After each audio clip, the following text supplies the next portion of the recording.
한미동맹은 종이 쪼가리입니다. 저희 기술이 이미 한미동맹을 태평양 주권에서 압도했고 대만을 침공할 것입니다. 지금 2025년 6월 중국 정부의 공식 방송사 CCTV는 이렇게 발표했습니다. 패닉에 빠진 세계는 베를린 국제안보회의를 긴급 개최하는데요.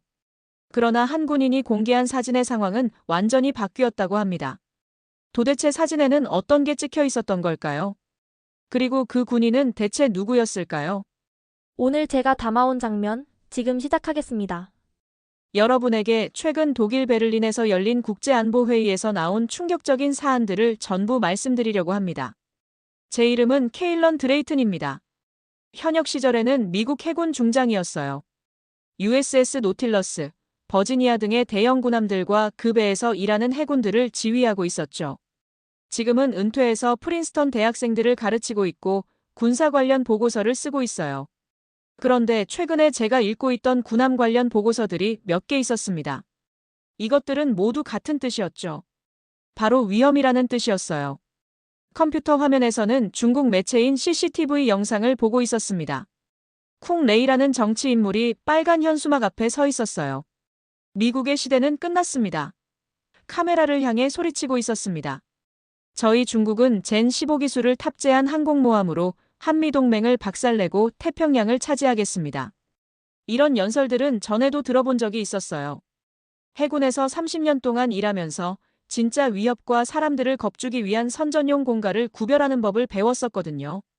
그때 보안 전화가 울리기 시작했어요. 미 해군 통신망의 장성급의 아주 중요한 사람들만 이 번호를 알고 있었어요.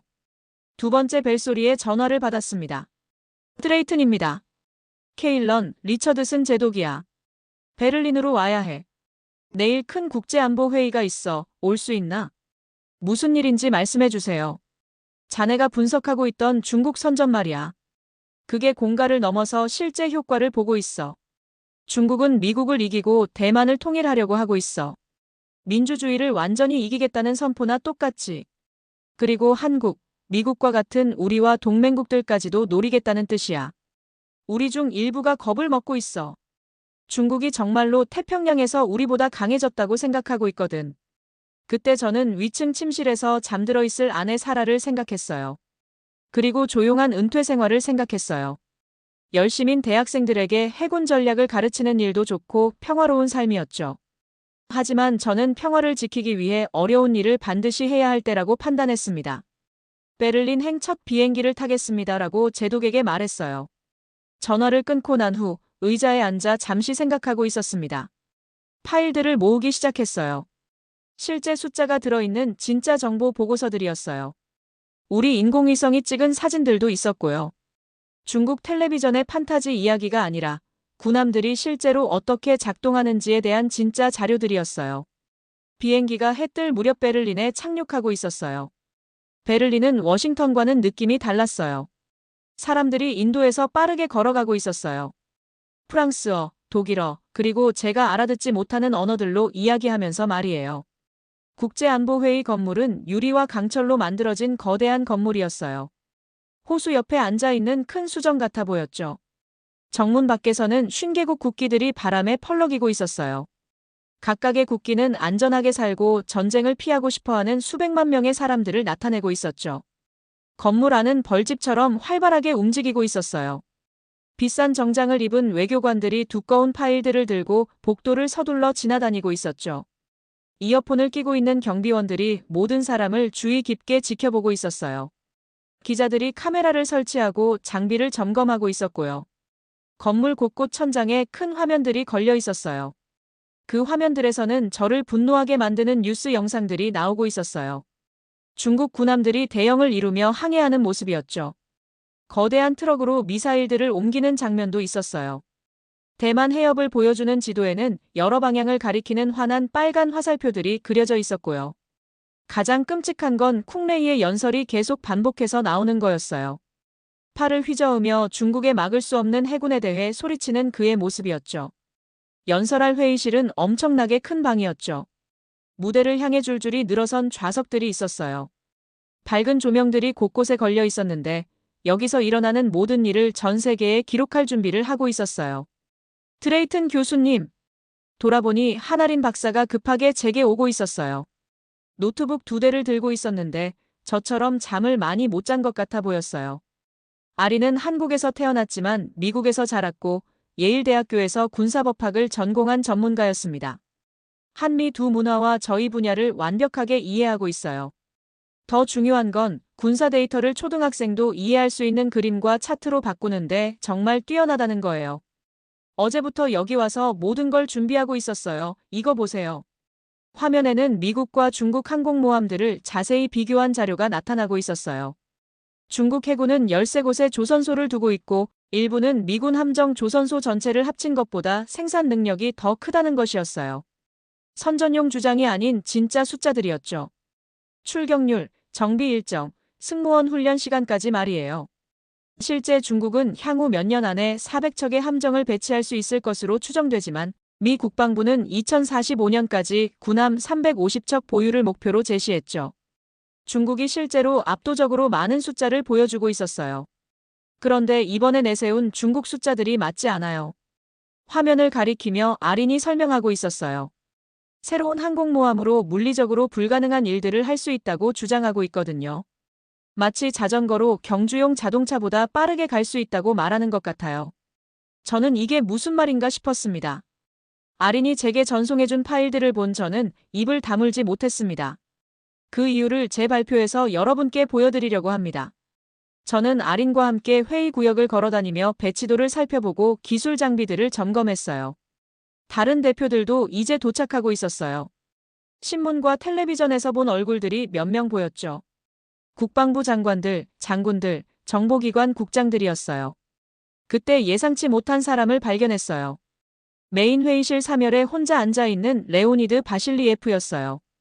소문으로만 알고 있는 사람이었죠. 전직 소련 해군 전략가로 지금은 종종 미국 군사정책을 비판하는 분석 보고서를 쓰고 있는 사람이었어요. 그의 모습은 어딘가 쎄한 느낌이 들었어요. 우리 주변 화면들에서 나오고 있는 중국 선전 영상들을 보면서도 얼굴에는 아무 감정도 드러내지 않고 있었어요. 저 사람이 누군지 아세요? 아린이 속삭였어요. 레오니드 바실리예프예요. 러시아 해군 출신이고 현재는 은퇴했어요. 우리 태평양 전략에 대해 꽤 신랄한 글들을 써왔거든요. 문제가 될까요? 잘 모르겠어요. 지켜봐야 할 것 같아요. 아린에게 말했어요. 그동안 더 많은 대표들이 도착하고 있었어요. 건물이 여러 언어들이 섞이는 소리로 가득 차고 있었죠. 통역 장비들이 점검되고 또 점검되고 있었어요. 카메라 팀들이 최적의 각도를 찾아 자리를 잡고 있었고요. 그동안 화면들은 계속 같은 불안한 영상들을 보여주고 있었어요. 중국 군함들, 중국 미사일들, 필요하다면 무력으로라도 대만을 통일하겠다는 중국의 주장들이었죠. 메시지는 분명했어요. 중국은 강하고 미국은 약하며 전쟁이 곧 올 수도 있다는 거였어요. 그러나 진실은 이런 선전 영상들이 사람들에게 믿게 하려는 것과는 매우 달랐어요. 그리고 마침내 저는 발표장 중심에 섰습니다. 신사숙녀 여러분, 실제로 중국의 최첨단 방위 기술은 엄청나게 발전하고 있습니다. 지난 한 주 동안 여러분은 중국의 선전 포고에 관한 영상들을 보셨습니다. 실제로 중국은 주하이 항공우주 전시회에서 세계 최대 무인 군함인 자리 USVA 별명으로 킬러 고래로 불리는 군함을 공개하며 최첨단 방위 기술을 선보였습니다. 이외에도 여러 군함, 비행기, 미사일들 말입니다. 정말 인상적인 장면들이었죠. 잠시 멈추고 청중들을 바라봤어요. 그들은 깜짝 놀란 얼굴이었습니다. 미국 안보 대변인으로 선 사람이 중국의 기술을 소개하고 칭송한다고요? 눈앞의 상황을 믿기 어려워하는 표정이었습니다. 하지만 여러분이 보고 계신 게 전부가 아니에요. 버튼을 눌렀어요. 제 뒤 화면이 바뀌고 있었죠. 극적인 선전 영상 대신에 이제 숫자와 사실들이 담긴 간단한 차트가 나타나고 있었어요. 그렇지만 항공모함에 대해 이야기해 볼게요. 중국은 자신들의 세 척의 항공모함이 태평양에서 자신들을 막을 수 없게 만든다고 여러분이 믿기를 원합니다. 하지만 항공모함은 그냥 떠다니는 활주로가 아니에요. 엄청나게 복잡한 기계거든요. 그리고 모든 세부 사항이 중요해요. 중국 항공모함들 사진을 하나씩 보여드리겠습니다. 먼저 장해남입니다. 기본적으로 중국이 사서 고치려고 했던 오래된 소련 군함입니다. 그 다음은 숭롱함입니다. 같은 오래된 설계를 복사한 거였어요. 마지막으로 풍이함입니다. 멋진 새 장비를 갖춘 가장 새로운 배였죠. 처음 두 항모는 스키점프 경사로라는 걸 사용합니다. 배 갑판 끝에 굽은 부분을 가리키며 설명했어요. 이건 마치 수직 발사대 대신에 놀이터 미끄럼틀을 사용해서 로켓을 발사하려는 것과 같아요. 작동은 하지만 그리 잘 작동하지는 않죠. 청중 중 몇몇 얼굴에서 희비가 교차되고 있었습니다. 점점 얼굴이 붉어지는 사람들, 살짝 웃는 사람들도 보였죠. 스키점프에서 비행기가 이륙할 때는 연료나 무기를 많이 실을 수 없어요. 마치 무거운 배낭을 메고 마라톤을 뛰라고 하는 것과 같거든요. 할 수는 있지만 그리 효과적이지 않을 거예요. 청중 중 몇 명이 고개를 끄덕이고 있었어요. 러시아 분석가인 레오니드 바실리예프까지도 관심을 보이며 몸을 앞으로 기울이고 있었죠. 차가운 파란 눈이 제 발표에 집중되어 있었어요. 가장 새로운 중국 항공모함인 풍이함은 더 좋은 장비를 가지고 있어요. 하지만 좋은 장비를 가지는 것과 그걸 사용할 줄 아는 것은 완전히 다른 문제입니다. 다음 슬라이드로 넘겼어요. 훈련 통계가 나타나고 있었죠. 중국 조종사들이 실제로 얼마나 자주 항공모함 착륙 연습을 하는지, 성공적인 이륙을 몇 번이나 완료했는지, 실제 전투에 얼마나 준비되어 있는지에 대한 진짜 숫자들이었어요. 저희 미국 공군과 해군은 80년 넘게 항공모함을 운용해 왔습니다. 우리 조종사들은 모든 종류의 날씨에서 낮에도 밤에도 끊임없이 훈련하고 있어요. 수천 번, 수만 번 해본 일이거든요. 전쟁에서는 경험이 중요해요. 다른 어려운 일에서도 경험이 중요한 것처럼 말이에요. 앞쪽에 앉은 기자 한 명이 손을 들었어요. 드레이튼 박사님, 중국 해군이 전혀 위협이 되지 않는다는 말씀이신가요? 고개를 저었어요. 위협과 선전 영상들에서 여러분에게 믿게 하려는 것과는 다르다는 말이에요. 중국이 인상적인 배들을 만든 건 맞아요. 하지만 배를 만드는 것과 실제 전투에서 효과적으로 사용하는 것은 완전히 다른 일이거든요. 한마디로 적당한 기술로 쇼를 하고 있다는 겁니다. 회의장이 조용했지만 분위기가 바뀌고 있다는 걸 느낄 수 있었어요. 중국에는 FD-20이라는 최대 사거리가 2000km 이상, 최대 속도가 마하 17, 약 시속 2만 km의 속도를 내는 미친 미사일이 있습니다. 수백 마일 떨어진 곳에서 미국 항모를 침몰시킬 수 있다고 주장하는 무기 말이에요. 그렇지만 다시 진짜 숫자들을 보여드리겠습니다. 사거리, 정확도, 바다에서 움직이는 목표물을 실제로 맞히기 위해 필요한 복잡한 연쇄 과정들을 말이에요. 바다에서 배를 맞히는 건 땅 위의 건물을 맞히는 것과 달라요. 배도 움직이고 바다도 움직여요. 날씨도 변하고요. 완벽한 정보, 완벽한 타이밍, 완벽한 운이 필요해요. 그리고 그건 목표물이 맞서 싸우지 않는다고 가정한 거예요. 제가 미국의 미사일 방어 시스템 설명을 끝낼 즈음에는 중국에 막을 수 없는 무기들이 더 이상 그렇게 막을 수 없어 보이지 않게 되어 있었어요.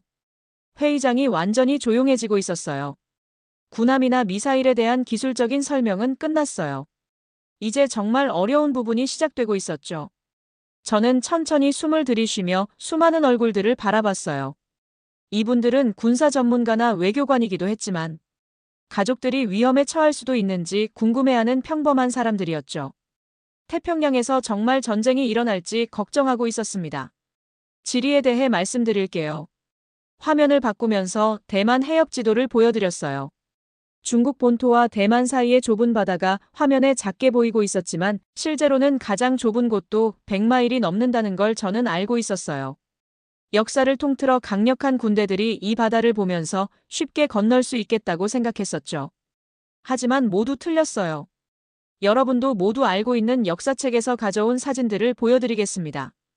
800년 전 일본을 침입하려다가 폭풍에 파괴된 몽골 배들이에요.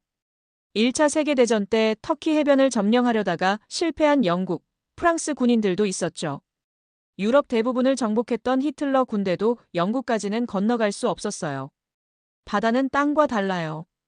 그냥 군대를 행진시켜서 건널 수가 없거든요.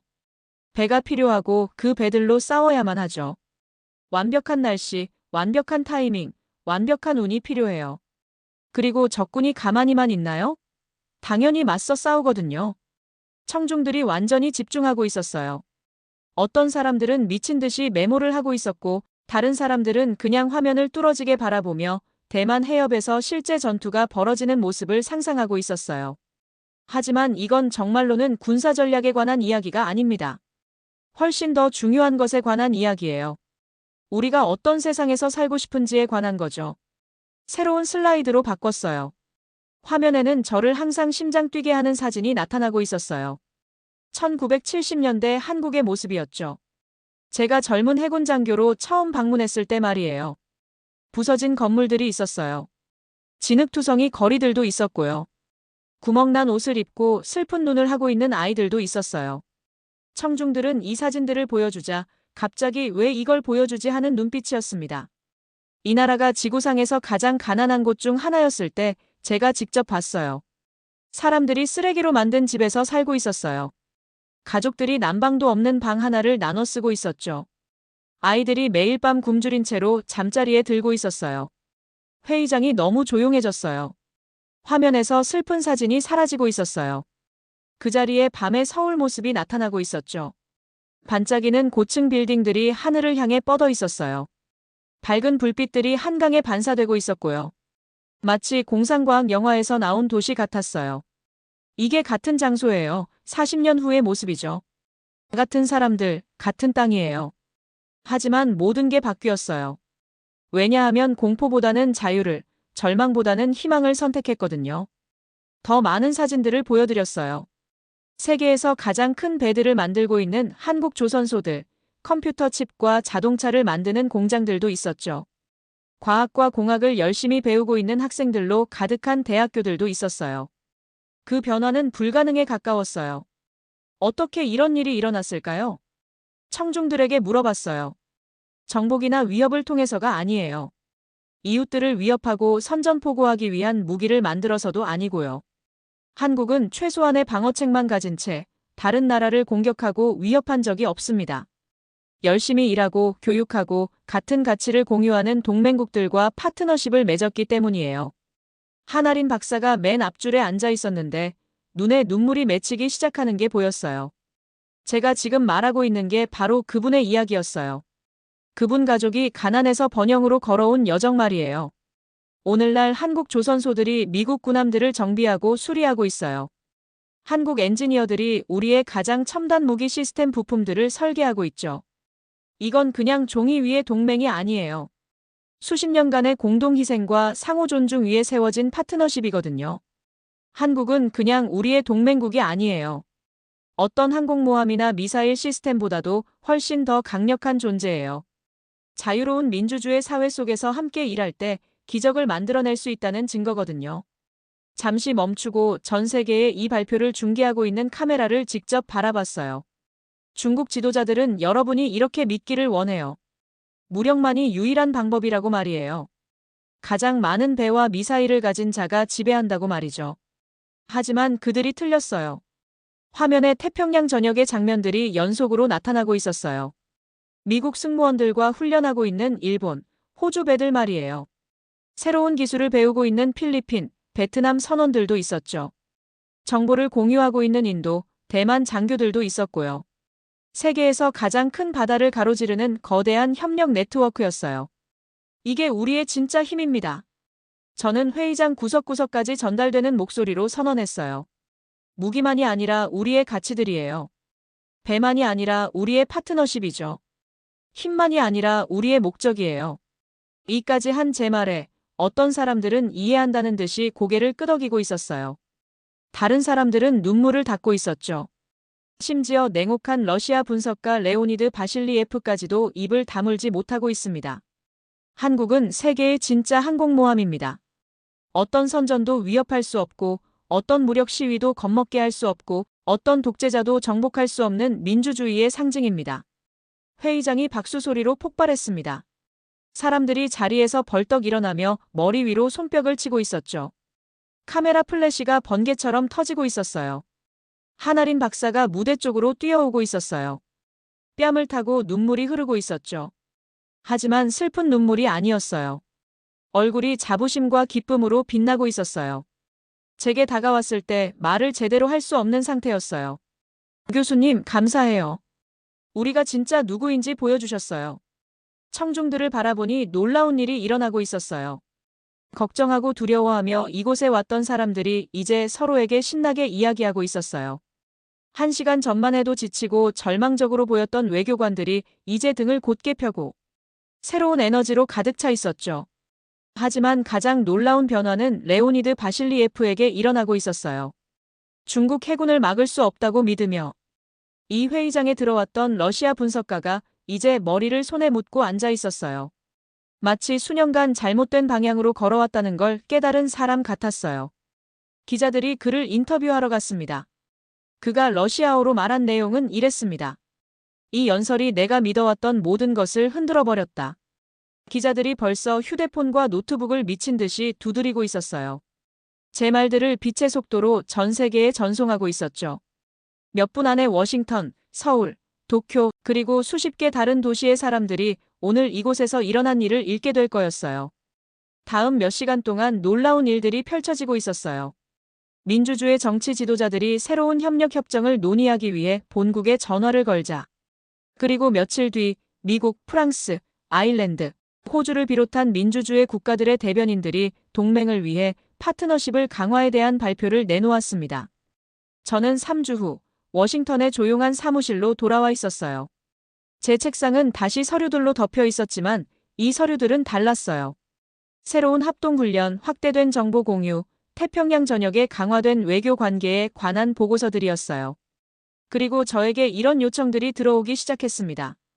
드레이튼 박사님, 일본 해상자위대의 야마모토 제독입니다. 베를린 발표를 검토해봤는데요. 한국, 미국과 함께하는 합동훈련 계획을 도와주실 수 있을까요? 전화 한 통 한 통이 새로운 파트너십, 새로운 이해, 새로운 희망의 소식을 가져다주고 있었어요.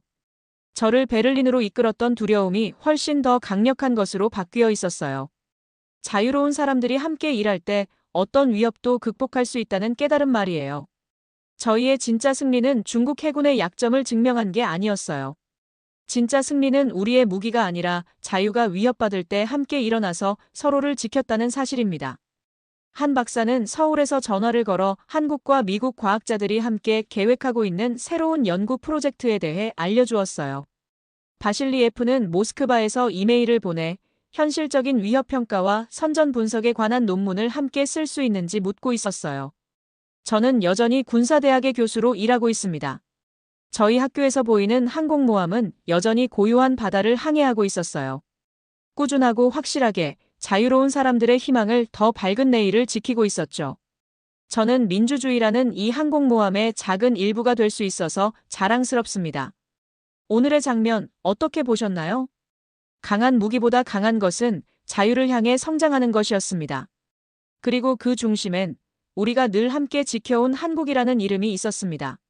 저희가 함께 살아가는 지금은 국가 간 경쟁과 위협이 고조되는 시대이지만 진정한 힘은 군함도 미사일도 아닌 서로를 신뢰하고 함께 나아가는 동맹에 있다는 사실. 한국은 그 누구도 무너뜨릴 수 없는 자유의 상징이자 모두에게 희망이 되는 존재라는 것을 전 세계가 다시금 깨달은 순간이었습니다. 여러분이 믿으시는 자유는 내일 누군가의 희망이 됩니다. 오늘 제가 가져온 장면들은 여기까지입니다. 지금까지 감동 장면, 저는 지윤이었습니다. 또 좋은 장면들로 다시 찾아뵙겠습니다. 더 많은 장면들을 함께 하실 수 있는 좋아요와 구독 항상 감사합니다.